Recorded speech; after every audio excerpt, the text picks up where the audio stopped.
Bagaimana kabar saudara Jogja? Bagaimana kabar impact di tempat ini? Luar biasa, saya tahu. Saya bukan hanya percaya tapi saya tahu. Saya berjumpa dengan orang-orang yang diurapi Tuhan di tempat ini. Oh, saya nggak mendengar tepuk tangan yang paling meriah, saudaraku. Hari ini saya akan masuk pada bagian yang ketiga dari seri firman Tuhan di bulan November ini, saudaraku, Help from Above. Kalau minggu lalu kita sudah belajar 3 dimensi pertolongan Tuhan. Pastikan saudara benar-benar tangkap itu, saudaraku. Karena sangat disayangkan saya tuh melihat bukan Tuhan gak tolong loh. Tapi kadang karena tidak mengerti dimensi yang utuh dari pertolongan Tuhan. Kalau gak hati-hati saudaraku, Tuhan tolong. Tapi kita jadi penghalang pertolongan Tuhan. Berapa kali bahkan di antara anak-anak Tuhan sendiri, Bu. Tuhan bukan gak tolong. Dia tolong. Tapi karena kita tidak mengerti, kita tidak fully mempercayai 3 dimensi ini. Yes, Tuhan tolong. Tapi karena kita tidak aware, kita melewatkan, kita miss pertolongan Tuhan. Saya berdoa hari ini setiap jemaat keluarga Allah di tempat ini kau bisa tangkap 3 dimensi ini secara utuh. Minggu yang lalu kita belajar, saudaraku. Yang pertama, Tuhan bisa tolong saudara lewat tangan saudara sendiri. Pastor, apa yang dimaksud? Kerja. Kerja. Saya tahu saya mungkin terdengar keras, saudaraku. Tapi firman Tuhan mengatakan kalau kau tidak kerja janganlah engkau makan. You will be amazed dengan bagaimana Tuhan sanggup pakai tanganmu. Talenta-talenta yang sudah dia deposit in you. You will be amazed how he can use you to help you. Yang kedua, saudaraku, Tuhan bisa tolong saudara melalui pertolongan orang lain. Amin, ketika saya berbicara tentang orang lain, it can totally be anyone. Anyone at all. Minggu yang lalu kita sudah belajar. Dalam kasus bangsa Israel secara ekstrim Tuhan pakai tangan musuh untuk menolong bangsa Israel. Ada banyak yang tidak pernah membayangkan, sudah ketika kita baca Alkitab, seringkali kita cuma melewatkan begitu saja, kita tidak sungguh-sungguh membayangkan apa yang terjadi. Berapa banyak orang Israel pada saat itu, saudaraku, ketika Tuhan pakai tangan orang Mesir, berpikir, ya ampun pastor, yang dulu-dulu aja dimintain jerami aja segitunya, saya diinjak-injak. Kalau enggak hati-hati, saudaraku, mereka langsung berkata kepada Tuhan, enggak mungkin.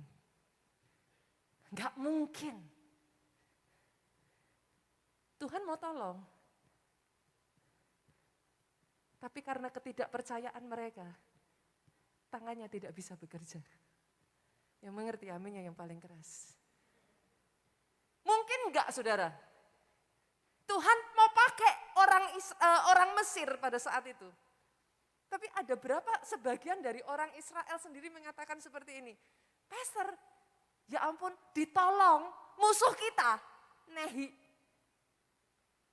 Make sense enggak, saudara? Berapa banyak saudara akan melakukan hal yang sama? Karena harga dirimu, karena attitude-mu, karena sikapmu, Tuhan mau tolong. Tapi kau menutup pintu atas pertolongan dalam kehidupanmu sendiri. Jadi yang kedua, saudaraku, Tuhan bisa pakai tangan orang lain. Tapi yang ketiga, Pak, dia bisa pakai tangannya sendiri. Kita akan masuk, saudaraku, di minggu ini pada dimensi yang ketiga ini. Kita buka terlebih dulu Yesaya pasalnya yang ke-59. Kita akan lihat ayatnya yang ke-16. Saya bacakan buat saudara. Saudara boleh buka Alkitab saudara, tapi cukup buka Alkitab aja ya saudaraku, jangan lanjut balas WA ya saudara. Kita baca ya dari depan ya. Ia melihat bahwa tidak seorang pun yang tampil, dan ia tertegun karena tidak ada yang membela. Maka tangannya sendiri memberi dia pertolongan. Keadilannya lah yang membantu dia. Ayat yang kita baca ini berbicara tentang bagaimana Tuhan turun tangan sendiri tanpa bantuan satu orang pun manusia. Bahkan di dalam Alkitab terjemahan bahasa Indonesia masa kini dikatakan seperti ini saudara. Ia heran bahwa tidak ada yang tampil dan tidak ada yang membela. Tidak ada yang membela. Maka ia memakai kuasanya sendiri untuk menyelamatkan dan memberi mereka kemenangan. Dengar ini saudaraku. Kalau tidak ada satu manusia pun yang mau dipakai untuk menolong engkau, dia bisa turun tangan sendiri untuk menolong saudara-saudara. Aminmu. Yang paling keras tepuk tangannya, yang paling meriah buat Yesus Tuhan kita. Dan Tuhan yang saya kenal saudaraku, sampai detik hari ini, Tuhan yang saya kenal, dia masih sama. Kalau dulu dia sanggup tolong, hari ini pun, saat ini pun, dia masih bekerja untuk menolong pribadi lepas pribadi yang ada di tempat ini. Jogja, yuk tepuk tangannya bisa lebih dahsyat lagi buat Yesus Tuhan kita. Belajar untuk percaya, saudara. Saya tantang saudara, dare to believe. Kalau kau bisa percaya, saudaraku, dia sanggup pakai tanganmu. Yes, pastor, saya percaya Tuhan sanggup pakai tangan saya sendiri. Oke, that's good, saudaraku. Kalau saudara berani percaya dia bisa pakai tangan orang lain. Why is it so hard to believe? Dia bisa pakai tangannya sendiri. Oh, I'm very excited, saudaraku. Saya sangat excited. Saya percaya bukan satu kebetulan firman Tuhan ini disampaikan. Saya tahu sejak dari hari ini sampai menjelang akhir 2021, ada orang-orang di tempat ini yang sanggup tangkap rema ini, saudaraku. Akan ada pertolongan-pertolongan ajaib yang spektakuler. Tuhan kerjakan atas hidup saudara. Dare to believe. Berani percaya, saudara. Pertanyaannya sekarang, Pastor,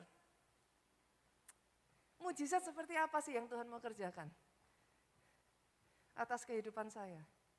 By the way, inilah yang saya sebut sebagai miracle from above ya, saudaraku. Mujizat yang dari atas. Mujizat seperti apa yang Tuhan mau kerjakan? Yang pertama, saudaraku, ada dua, saudara. Yang pertama, mujizat yang Tuhan mau kerjakan adalah mujizat keselamatan, saudaraku. Kita buka Yesaya pasalnya ke-63, ayat ke-8 sampai 9. Mujizat keselamatan. Bukankah ia berfirman, sungguh merekalah umatku, anak-anak yang tidak akan berlaku curang. Maka ia menjadi juru selamat mereka. 9. Dalam segala kesesakan mereka, bukan seorang duta atau utusan, melainkan ia sendirilah yang menyelamatkan mereka. Dia yang menebus mereka dalam kasih-Nya dan belas kasihannya. Ia mengangkat dan menggendong mereka selama zaman dahulu kala. Izinkan saya mengatakan ini, saudara. Tahukah saudara?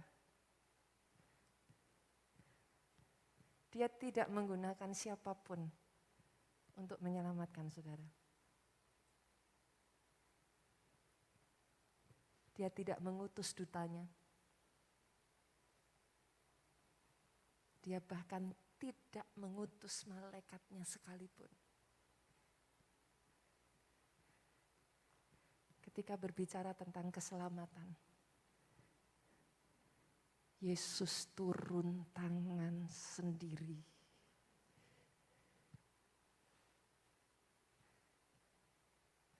Itu sebabnya saudaraku, di atas kayu salib itu, kita yang seharusnya binasa, tapi untuk saudara dan saya dia turun tangan sendiri. Sehingga engkau yang harusnya binasa beroleh hidup yang kekal. Boleh saya dengar aminmu yang paling keras dari tempat ini? Dia tidak utus siapapun. Tidak malaikatnya. Concerning you and I. Untuk saudara dan saya. Dia turun tangan sendiri. Itu sebabnya kalau ada mujizat terbesar, saudaraku. Yang boleh saya katakan kepada saudara melebihi mujizat apapun, itulah mujizat keselamatan.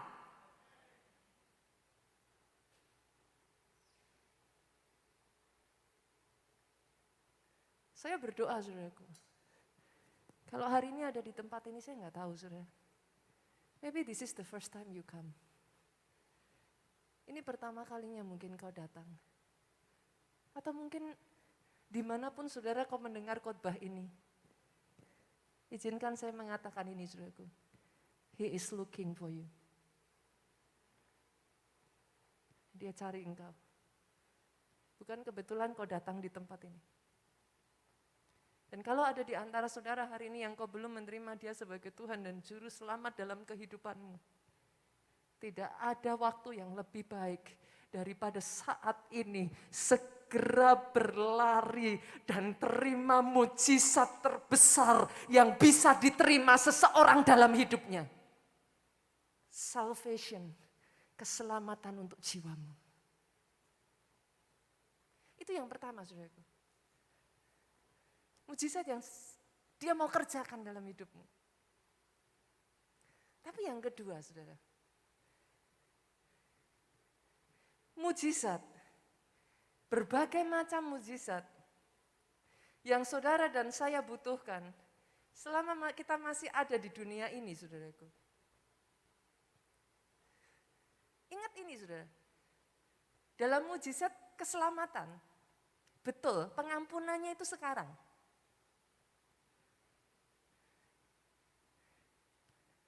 Tapi kan masuk surganya masih nanti toh saudaraku. Setelah saudara terima keselamatan, saudara masih di bumi ini. Dan selama saudara masih ada di muka bumi ini, yang namanya masalah itu datang silih berganti. Berapa banyak dari saudara setuju dengan saya, masalah nggak pernah datang ketok pintu. Ada saudara yang namanya masalah datang, permisi saya mau masuk. Kalau ada begitu langsung ditendang aja saudaraku keluar. Berapa banyak yang setuju dengan saya saudaraku, kita butuh pertolongan Tuhan. Itu sebabnya saudaraku, mujizat yang kedua ini saudara. Dalam setiap kehidupan kita butuh pertolongan Tuhan. Kalau di zaman perjanjian lama dengan tangan Tuhan sendiri loh, Tuhan kerjakan pertolongannya. Masih ingat Pak bagaimana dengan tangannya dia belah Laut Merah? Betul? Masih ingat bagaimana dengan tangan yang sama dia menolong Sadrak, Mesak, Abednego dari dapur berapi? Dan dengan tangan yang sama saudaraku, dia bungkam mulut singa. Sehingga Daniel selamat. Kabar baiknya saudaraku, di perjanjian baru, dia belum berhenti. Bagaimana dia mengeluarkan Paulus dan Silas dengan tangannya sendiri Pak. Tidak satu orang pun membebaskan mereka. Dengan tangannya dia keluarkan Paulus dan Silas dari penjara. Berapa kali saudara baca di dalam Alkitab? Buta melihat, tuli mendengar, lumpuh berjalan, bahkan yang mati dibangkitkan. Tapi lebih dahsyatnya lagi, dengar ini saudaraku. Bukan hanya di perjanjian lama, bukan hanya di perjanjian baru, sampai detik hari ini. Dia masih tolong saudara dan saya. Itu sebabnya. Saya perkatakan sekali lagi. Karena jujur saudara, ketika saya mempersiapkan firman ini. Saya rasakan sesuatu yang kuat saudaraku. Sebelum 2021 ini berakhir. Akan ada orang-orang yang mengalami pertolongan spektakuler yang dari Tuhan. Oh kalau mau tepuk tangannya boleh lebih dahsyat lagi buat Yesus Tuhan kita. Ini yang dialami dalam hidup Yosua. Saya ajak saudara melihat saudaraku. Yosua pasalnya yang ke-10 ayatnya yang ke-8 sampai ayatnya yang ke-14. Pertolongan seperti ini yang dialami dalam hidup Yosua. Saya bacakan ayat 8 ya, nanti kita pelan-pelan ya saudaraku ya. Tetap stay di pasal itu. Saya akan pelan-pelan mengajak saudara membaca ayat ini satu demi satu. Berfirmanlah Tuhan kepada Yosua, janganlah takut kepada mereka, sebab aku menyerahkan mereka kepadamu. Tidak seorang pun dari mereka yang akan bertahan menghadapi engkau. Sampai di situ saudara. Ini ayat ini bercerita tentang apa saudaraku? Satu ketika saudaraku. Yosua harus berperang melawan gabungan dari 5 pasukan dari 5 kerajaan besar pada zaman itu. Saya tambahin lagi ya saudara, to make it even membuatnya lebih seru lagi saudara. 1 lawan 1 aja ada chance kalah ya Pak ya. Ini 1 lawan 5 Pak. Dan ini gak main-main Pak, ini kerajaan besar-besar di zaman itu. Dan membuat lebih seru lagi saudaraku. Bukan hanya Yosua melawan 5 gabungan 5 kerajaan besar. Tapi pada saat itu saudaraku, Yosua tuh ada di dalam perjalanan yang panjang Pak. Pasukannya itu berjalan semalam-malaman, belum istirahat, belum tidur. Langsung besoknya perang saudara. Mau saya kasih fakta yang lebih menarik lagi saudara. Perangnya ini saudaraku, di medannya musuh. Yosua bukan perang di rumahnya sendiri, di kandangnya sendiri. Dia perang di kandang musuh saudaraku.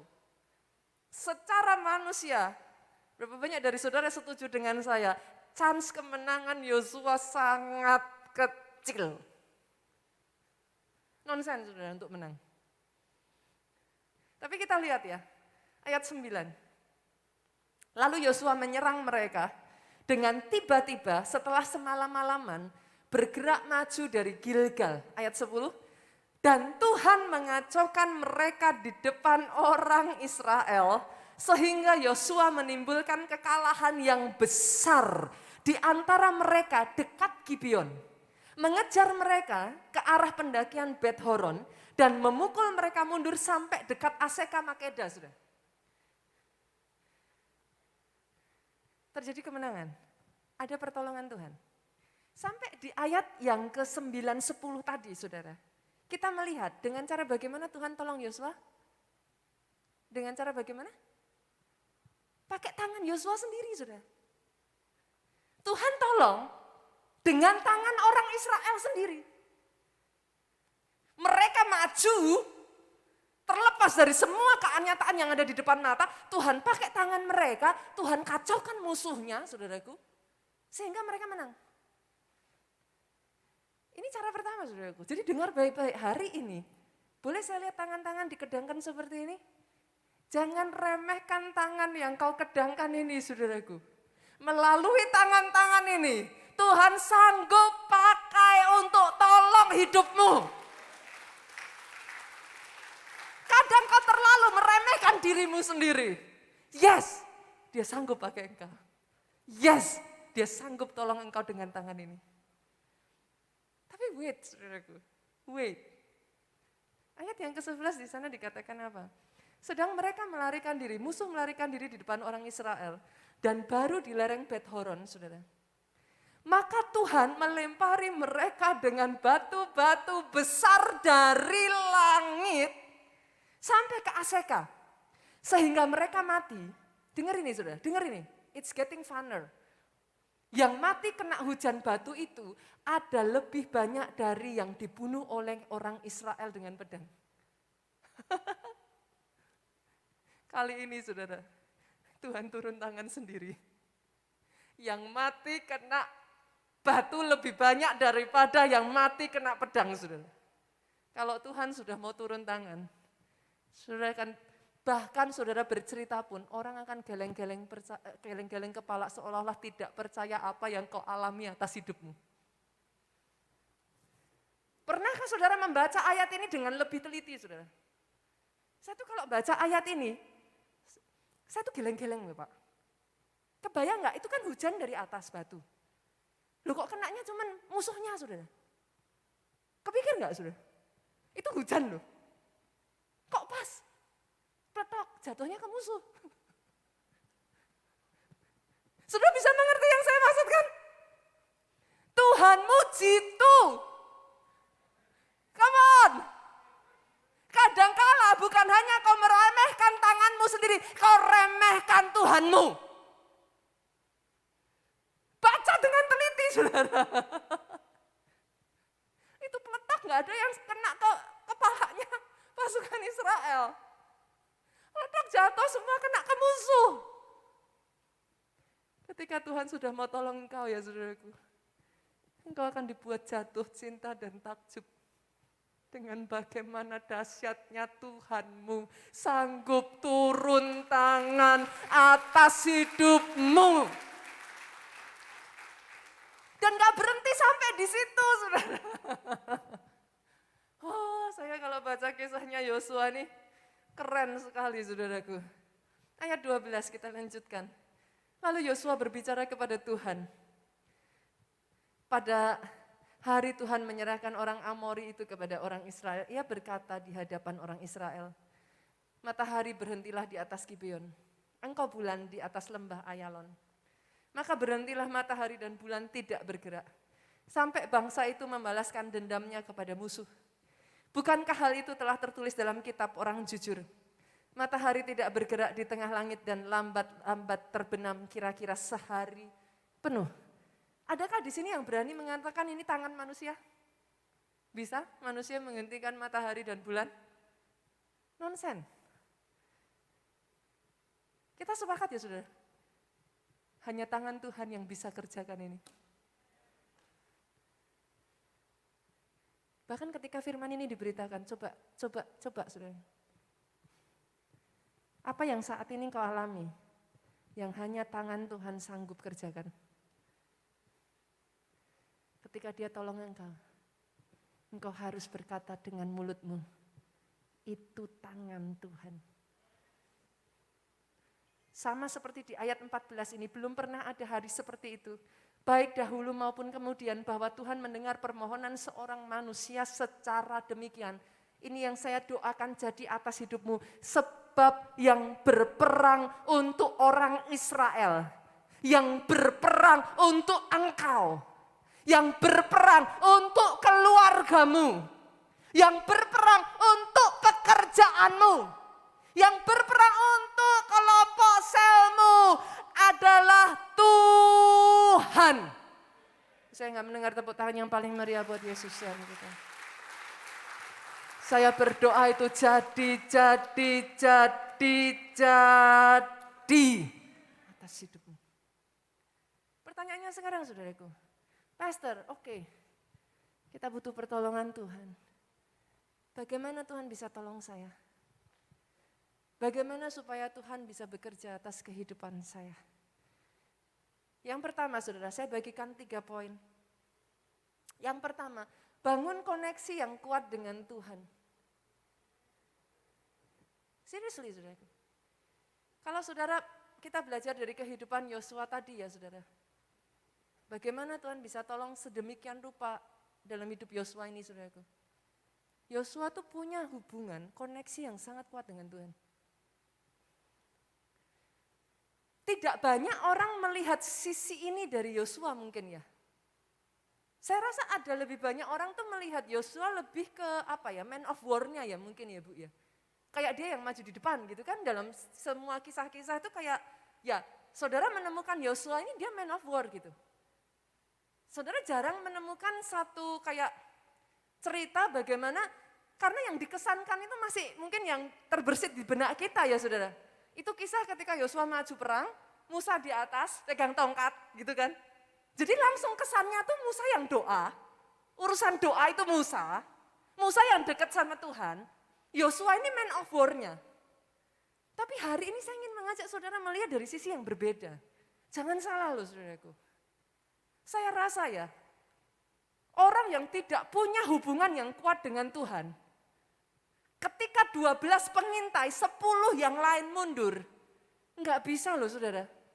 Yosua dan Kaleb tetap berdiri teguh memegang janji Tuhan. Itu ada alasannya loh saudara. Tapi tidak banyak yang melihat sisi itu. Banyak orang berpikir dari sisi Yosuanya yang perang, Pastor. That's true. Ada satu ayat saudaraku, saya akan bacakan buat saudara yang berhasil menangkap sedikit dari seperti apa hubungan Yosua itu dengan Tuhan, saudara. Kita buka Keluaran pasalnya yang ke-33, ayatnya yang ke-11. Keluaran 33 ayat yang ke-11, media boleh bantu saya?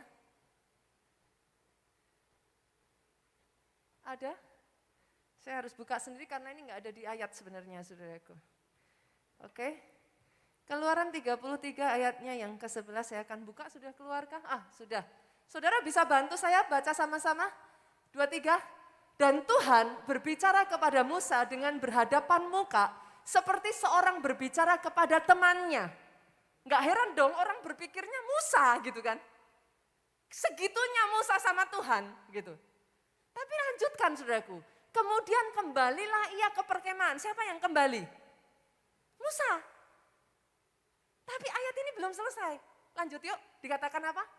Tetapi abdinya Yosua bin Nun, seorang yang masih muda, selanjutnya, media, come on.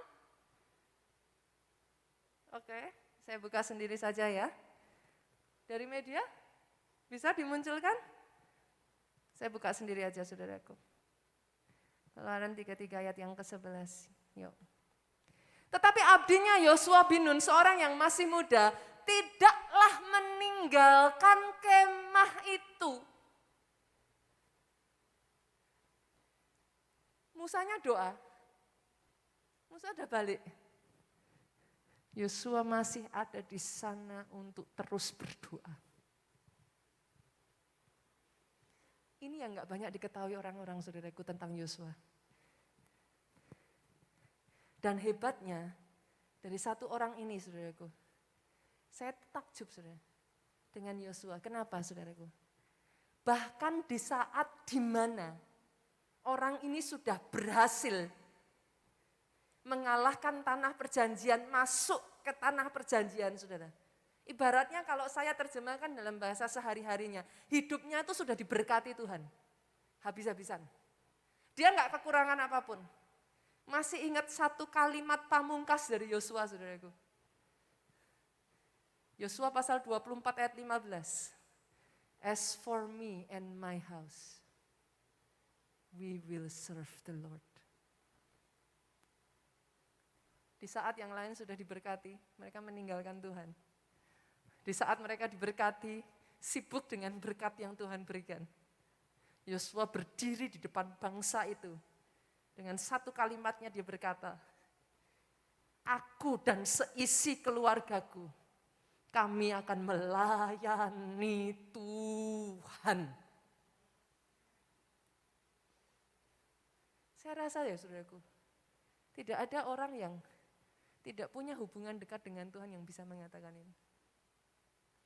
Di pandemi ini saya melihat banyak hal. Berapa banyak anak Tuhan berguguran. Berapa banyak yang imannya goyah. Hanya orang yang punya koneksi kuat dengan Tuhan, hubungan dekat dengan Tuhan, yang berani mengatakan, as for me. Saya nggak peduli orang lain mau nggak pelayanan lagi, saya nggak peduli orang lain sudah nggak ke gereja lagi. As for me and my house, we will serve the Lord. Saya belajar tentang hubungan seperti ini dengan Tuhan itu dari satu gereja di Nigeria. Saudara. Kenapa saya nggak habis-habisnya sampai detik hari ini masih menceritakan kepada saudara? Karena dari gereja ini ya saudaraku, saya tuh nggak pernah ngeliat tempat lain yang sampai segitunya menekankan hubungan sama Tuhan. Tidak ditekankan dalam bentuk yang kayak harus doa, kayak terus, enggak saudaraku. Tapi itu sesuatu yang saudara bisa lihat Pak, rasakan dengan sangat jelas. Ketika kami ada di sana ya saudaraku, saya sudah berkali-kali ceritakan itu kepada saudara. Mereka tuh kalau ngadain yang namanya konferensinya mereka ya, mereka tuh gila saudara. Selesainya tuh jam 2 pagi, jam 3 pagi, jam 4 pagi, hari terakhir selesai jam 5 pagi, itu serius saudara. Kita pulang, rombongan Indonesia pulang ke area tempat kita tinggal, itu udah kayak sayur itu loh saudara. Udah kayak enggak ada tulangnya tuh loh. Jalan itu udah kayak yang saudara akan menemukan bener-bener kayak limbung gitu saudara. Udah ya kayak apa rohnya hampir lepas gitu saudara. Tapi saudara tahu, orang-orang Nigeria ya saudara, mereka pulang maju ke depan mimbar, berdoa. Sampai titik terakhir kami masuk mobil, mau keluar dari area ya saudara, mau keluar dari gedung. Saya tuh masih melihat mereka terus berdoa. Dan kalau orang Nigeria doa saudara, itu bukan menikmati hadirat Tuhan. Doanya tuh bukan gini. Enggak. Mereka tuh kalau doa ya, rakasyarakara, urapakasyarakara, enggak bisa cuman duduk gini Bu. Mereka tuh kalau doa, keluar dari kursi, urakapasyarakara. Jam 5 pagi, kita sudah kayak sayur. Ini di bawah saudara. Saya tuh sampai ngeliatnya tuh sampai satu-satunya tempat yang saya pergi dan saya tidak bisa berkata apa-apa saudara. I'm speechless. Yang lain saya masih bisa berkata, oke, lampunya dibeginikan, sistemnya dibegitukan. This one I'm speechless. Orang-orang mereka ketika jaga kami ya saudara, mereka tuh punya kayak apa ya, aturan saudaraku, kayak aturan tidak tertulis yang kalau tamu belum masuk kamar, orang yang dampingi kami tuh nggak boleh tidur saudara. Ada satu waktu di mana kami tuh saking semangatnya ngobrol, kami kumpul gitu, sharing apa yang kami dapatkan. Namanya juga kan sambil masak Indomie gitu kan saudaraku. Ya gimana, tengah malam orang Indonesia kan saudaraku. Masak Indomie, duduk, ngobrol, cerita. Yang kami nggak ngerti saudaraku, ini orang tuh duduk di pojokan gitu ya saudara. Kalau orang Indonesia yang saya perhatikan, pasti sudah buka handphone, terus gini. Apapun itulah, jawab WhatsApp kayak, posting di sosial media kayak apapun, main game kayak. Sudah tahu apa yang ibu itu lakukan sudah? Duduk di pojokan sambil nungguin kita saudaraku. Makan Indomie. Dia baca Alkitab. Dan itu day by day saya lihat loh Pak. Wah saya di sana itu enggak bisa apa-apa sudah. Seriously. Saudara, tidak banyak gereja di Indonesia ini ya yang melakukan puasa seperti gereja kita 50 hari berturut-turut seperti itu gitu saudaraku. di sana mereka itu benar-benar men-setting jemaatnya untuk segitunya ngejar Tuhan gitu. Saya butuh saudara untuk mengerti satu hal ini. Puasa 50 hari yang buat sebagian besar orang Kristen, wow, di sana dilakukan setahun minimal 3 kali.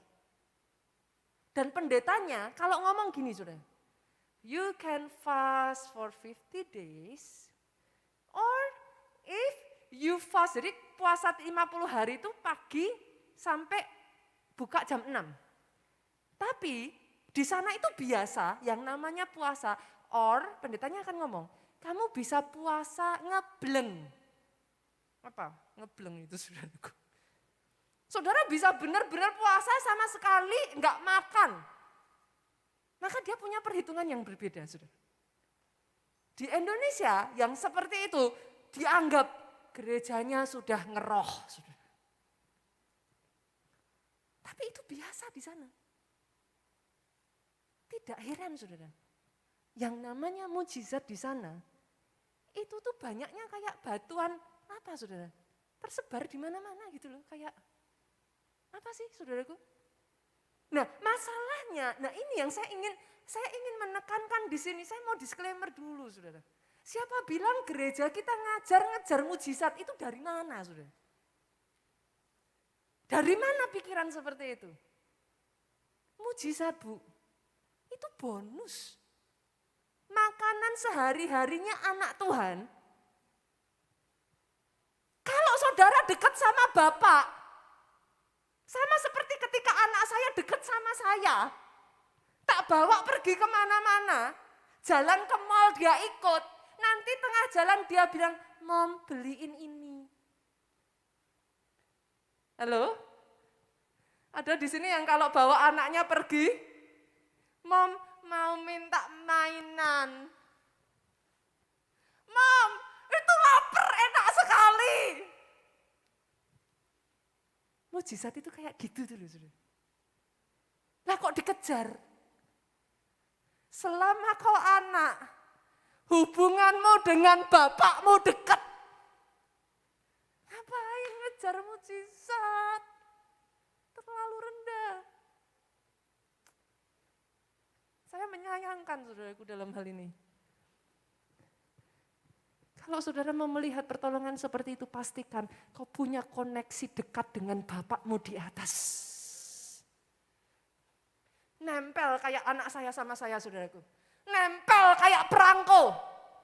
Cicik-ciciknya yang lain gak ikut, gak dapat apa-apa. Tapi yang satu ini pulang dengan senyum lebar. Dia bawa satu plastik, saudara. Doa saya itu jadi atas hidupmu. Satu plastik, bahkan lebih. Jadi atas hidupmu. Punya koneksi dekat dengan Bapak, Pak. Jangan hanya datang pas butuh. Jangan hanya datang ketika butuh. Dan saudara teriak, kok nggak ditolong-tolong? Come on, it doesn't work like that. Tapi kalau kau deket, levelnya beda. Sorry Pak, kalau kau deket, baru ngomong cul sedikit aja. Saudara nggak perlu yang sampai jengking-jengking, baru ngomong cul sedikit aja. Anak saya tuh cuman ngomongnya lembut loh saudaraku. Mami, itu cantik sekali ya. Gula-gula kapas saudaraku. So cute katanya. Dia tuh bahkan gak ngomong loh saudara, Jen mau, enggak. Cuman lihat saya dengan mata kelincinya itu loh saudaraku. Mami, itu aja saudara.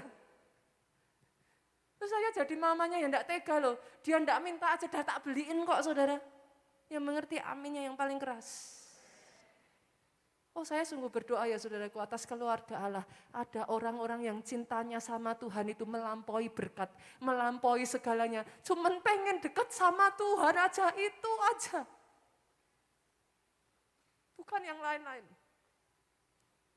Perkara kedekatanmu itu membuahkan begitu banyak pertolongan dan keajaiban atas hidupmu, so be it. terjadi atas hidupmu. Dan ketika kau terima semuanya itu ya saudaraku, sama seperti anak saya. Sampai di rumah, pamer. Saudara. Langsung lari ke tempat ciciknya. Cici, Jen dapat ini. Saudara ngerti yang saya maksudkan? Saya jadi mamahnya seneng loh saudara. Saudara mengerti yang saya maksudkan? Sesimpel itu. Tuhanmu. Di Nigeria saya belajar hubungan dengan Tuhan. Itu bukan hanya ketika kau butuh. Di sana saya belajar hubungan dengan Dia. Pastor E.A. Adeboye selalu nyebut Tuhannya itu Daddy. Bapak. Itu hubungan dekat antara bapak dengan anaknya, tidak heran. Semua keajaiban-keajaiban itu terjadi begitu rupa. Saya berdoa itu juga terjadi di Indonesia. Terjadi di Jogja. Terjadi atas hidupmu. Oh, tepuk tangannya boleh yang paling meriah buat Yesus Tuhan kita. Yang kedua saudaraku. Yang kedua, bolehkah saya katakan ini? Iman dan mujizat itu segaris lurus. Bangun imanmu. No faith, no miracle. Karena dia segaris lurus. Enggak bisa tidak, saudaraku. Kebayang enggak sih, saudara?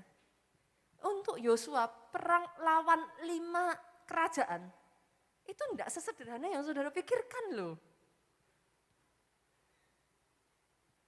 Berapa banyak anak Tuhan sudah dengar suara Tuhan, tapi imannya enggak nyampe. Loh, ngaku jujur, saudara. Berapa banyak dari saudara-saudara sudah dengar Tuhan suruh? Jalan enggak? Enggak. Imannya enggak nyampe. Iman, Pak, dengan mujizat. Satu garis lurus. Nomor 1 denger, rema. Cari rema. Anak Tuhan tuh kalau ada masalah ya saudaraku, biasanya senengannya ini loh saudara yang jadi masalah tuh. Anak Tuhan tuh kalau datang masalah tuh BBI, saudara. Motis BBI.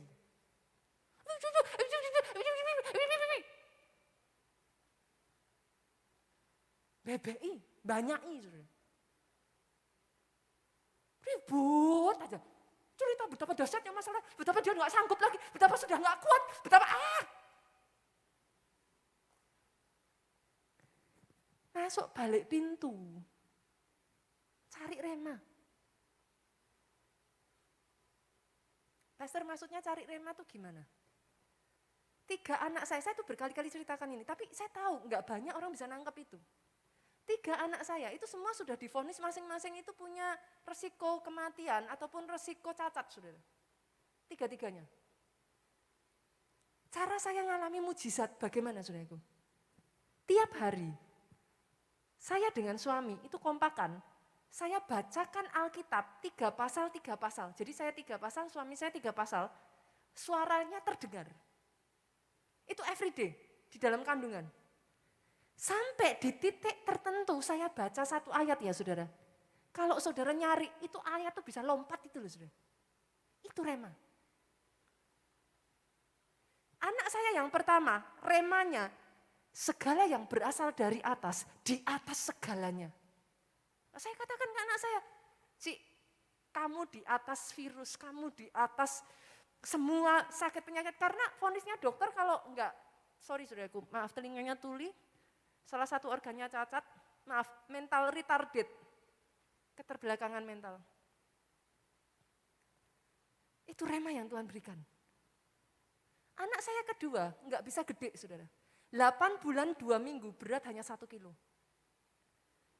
Vonis dokternya ke anak saya yang kedua sudah dikatakan, maaf ya Bu, dan bahasanya tuh pengen tak jitak ya dokternya tuh saudaraku. Ya ngomong tapi ya enggak gitu. Dia bilang saudaraku, anakmu ini nanti tumbuh besarnya kuntet katanya. Loh kan ya mama ya sakit hati toh saudara, anaknya diomongin gitu. Anak saya nomor 1 tinggi. Anak ini masa dikatakan nanti enggak akan pernah bisa tinggi katanya saudara. Cebol katanya. Jadi kamu jadi mama terima ya? Oh saya makin enggak terima loh saudara. Tak bawa perkara saya di hadapan Tuhan langsung saudaraku. Pulang dari dokter saya bawa, saya enggak terima anak saya dibilang cebol. Saya berperang saudaraku, benar-benar saya cari. Saudara tahu apa remanya? Tuhan kasih waktu itu. Aku Alfa Omega, 8 bulan 3 minggu saya dapat rema itu. Saya makan apapun yang gemuk saya, anak saya enggak naik beratnya saudara. Karena muntir gitu saudaraku. Jadi asupan makanan tuh enggak bisa masuk. 8 bulan 3 minggu saya dapat rema itu. Aku Alfa Omega, aku tahu permulaan anakmu, aku tahu endingnya. Sejak hari itu apapun yang saya makan masuk ke anak saya. Dia lahir 2 kilo 95 on. Enggak mungkin. Hanya selisih kayak 2-3 minggu sebelum anak saya lahir. Enggak mungkin beratnya nambah hampir 3 kali lipat. Anak saya yang ketiga, saya udah tenang-tenang. Wah ini paling enak nih, enggak ada masalah apa-apa nih. Wah aman, lahir aman. Saya udah, wah puji Tuhan. Lah 5 hari sebelum lahiran saudaraku.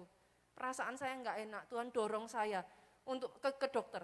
Dicek plasenta apa namanya itu ya saudara. Jadi plasentanya itu nelen air ketuban saudara. Jadi air ketubannya habis tanpa ketahuan. Itu kalau saya enggak benar-benar hari itu didorong Tuhan saudaraku. Dokter sudah ngomong, anakmu sudah babai. Karena habis itu langsung saya enggak boleh pulang, langsung diadakan tindakan saudaraku. Anak saya ketiga. Tiga-tiganya semuanya saudaraku. Itu hasil pergumulan rema. Mbak I dan BBI enggak menolong. Yuk masuk ke kamarmu, cari rema. Tapi setelah Tuhan kasih rema Bu, iman, jalan. Roma 1:17 orang benar hidup oleh iman. Bukan oleh perasaan, bukan oleh cara pikir kita sendiri. Sehebat apapun kita, orang benar hidup oleh iman. Saya berdoa itu jadi atas hidupmu. Bangkitkan imanmu. Yang ketiga saudaraku, yang ketiga saya tutup dengan ini saudara. Berani bergerak dalam dimensi kuasa dan profetik. Saya tahu di masa-masa seperti ini ya saudaraku, banyak orang Kristen yang kehilangan kepercayaannya dan kehilangan keberaniannya. Ada banyak yang mengatakan kepada saya, pastor saya udah doa-doa mau sampai mulut saya berbusa. Saudara jadi kayak apa ya saudaraku, enggak berani ngomong kata-kata profetik lagi. Saudara kira jadi Yosua mengatakan matahari berhenti di lembah Ayalon, bulan berhenti. Itu menurut saudara loh, saya tanya saudara, do you dare to say it? Saya tuh pernah ngalami dalam hidup saya, ada waktu-waktu saudaraku, dimana ketika saya mau ngomong aja kayak I don't dare. Saudara pikir gampang Yosua ngomong kayak gitu? Matahari berhenti, bulan berhenti. Hanya orang-orang yang punya hubungan kuat sama Tuhan, hanya orang-orang yang imannya sudah ditempa, berani ngomong kayak gini. Tahukah saudara, ada satu bagian tubuh kita yang kecil, kelihatannya enggak dianggap, tapi powernya besar sekali. Mulut. Itu sebabnya banyak saudara dengar kata-kata ini kan, mulutmu harimaumu. Pernah dengar kata-kata itu?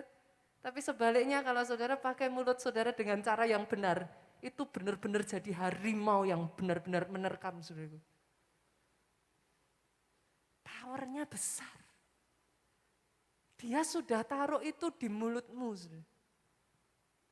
Ada waktu di mana Musa ngalami sama saudara. Mengalami pandemi seperti ini ya saudaraku. Sama, Musa juga pernah ngalami masalah saudara. Sampai dia berjumpa semak duri, menyala api tapi enggak terbakar Pak. Itu perjumpaan pribadi dengan Yesus. Saya berdoa melalui masa pandemi ini, sekali lagi kau mengalami perjumpaan dengan Yesus. Imanmu dibangkitkan lagi saudara.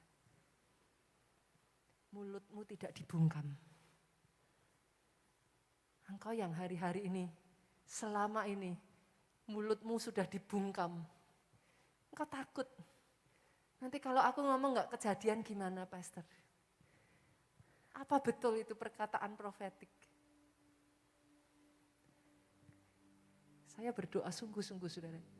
Karena saya melihat nih, akan ada orang-orang di tempat ini yang somehow saudara bisa tangkap aja. Kami juga sama loh, saudara. Ada waktu ya, saudara. Sekian 7 tahun yang lalu ya. Pastor Obaja tuh utus kami untuk pergi ke Jakarta. Itu enggak gampang. Seriously. Bukan keinginan saya dengan Pak Ajo untuk pergi ke Jakarta, saudaraku, pada saat itu. Pergumulannya lama. Dan by the way, gereja kita di Jogja saat itu sedang maju-majunya. Di Jakarta itu, saudaraku, gerejanya tutup. 10 tahun, saudara. 10 tahun. Jakarta itu berjuang sampai di satu titik, literally gereja di Jakarta itu sudah mati, saudara. Diserahkan kepada Pak Obaja. Dan dengan santainya Pak Obaja sampaikan kepada saya dan Pak Jo, sana ke Jakarta. Saya rasa ya, saudaraku, tutup mata aja, saudara. Kalau jadi saya sudah bisa ngelihat toh, saudara. Ini gereja 10 tahun udah mati, saudara. Jogja bertumbuh pesat saat itu. Tantangan saya ya, saudaraku, saya tantang saudara. Do you dare to believe when you see nothing? Berani gak percaya ketika yang saudara lihat itu nothing? Kalau percayanya setelah jadi, Bu, semua orang bisa. Waktu saya berangkat ke Jakarta itu nangis, saudara. Saya nangis. Bukan hore gitu, enggak, saudara. Nangis. Itu saat dimana saya sampai ngambil puasa 100 hari. I see nothing. Tapi kalau kau belajar berjalan bersama dengan Tuhanmu, Tuhanmu tidak pernah salah. Saya belum melihat apa-apa pada saat itu, saudaraku. Tapi hari ini, Tuhan memberkati. Saat ini, saudaraku, sister church saudara yang ada di Jakarta, size-nya mungkin sudah setengah size kota gereja kita yang ada di Jogja ini. Yang tadinya sudah mati. Ada yang sudah mati dalam hidupmu? Yang secara manusia orang-orang banyak mengatakan tidak mungkin bisa. Saya selalu katakan, masuk ke ruang steril, masuk ke ruang kedap, cari Tuhanmu habis-habisan di sana. Manusia terbatas, tidakkah pandemi ini sudah mengajarkan setiap kita? Manusia terbatas, uangmu terbatas. Ayo sama-sama yuk katakan. Tolonganmu datang darimu. Mari saya sebut cepat untuk berdiri bersama-sama. Pengharapanku Padamu ku tak akan goyah, ku tak akan gentar, sebab kau gunung batuku, kota benteng keselamatanku. Yuk jemaat, yuk sama-sama kita katakan yuk. Angkat kedua tanganmu di hadapan Tuhan. Pertolonganku datang darimu, pengharapanku hanya padamu. Ku tak akan goyah, ku tak akan gentar, sebab kau gunung batuku, kota benteng keselamatanku. Biar piano saja pujikan lagu ini. Saudara, kalau kau hanya cari Tuhan untuk dapat pertolongan, untuk dapat mujizat, maka kalau Tuhan gak tolong kau kecewa. Kalau kau belum melihat jawaban dan mujizat, kau mundur. Tapi kalau kau cari dia karena kau sayang dia, karena dia segalanya. Ditolong gak ditolong itu bukan urusan nomor satu. Engkau melayani, engkau beribadah gak ada urusan dengan mujizatnya Tuhan. Karena buat engkau dia segalanya, itu aja. Saya berdoa yang seperti inilah jemaat keluarga Allah. Tapi justru ketika engkau cintanya sama Tuhanmu mati-matian seperti ini. Saya perkatakan saudara, dalam hidupmu keajaiban demi keajaiban itu tidak pernah berhenti-hentinya. Yes. Sampai kau bingung, mau yang mana yang disaksikan duluan. Karena terlalu banyak. Hari ini saudaraku, engkau yang berkata, Tuhan, aku butuh engkau. Aku tidak mau tanpa engkau. Tuhan, pertolonganku bukan dari manusia. Tuhan, bukan dari sekelilingku. Tapi dari engkau dan dari engkau saja, katakan dengan suaramu saudaraku. Pertolonganku datang darimu, pengharapanku hanya padamu. Ku tak akan goyah, ku tak akan gentar,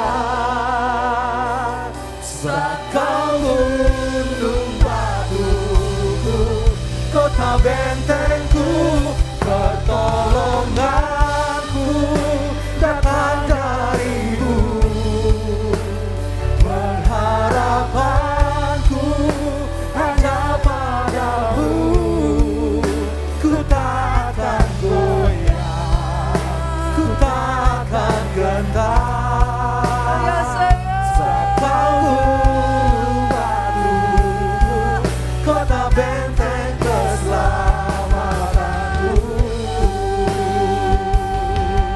Gunung batuku, kota benteng keselamatanku. Engkau gunung batu kami Tuhan. Kau gunung batuku, kota benteng keselamatanku.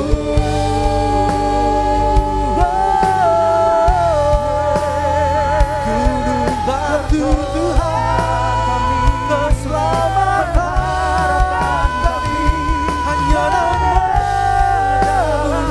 di dalam-Mu Tuhan.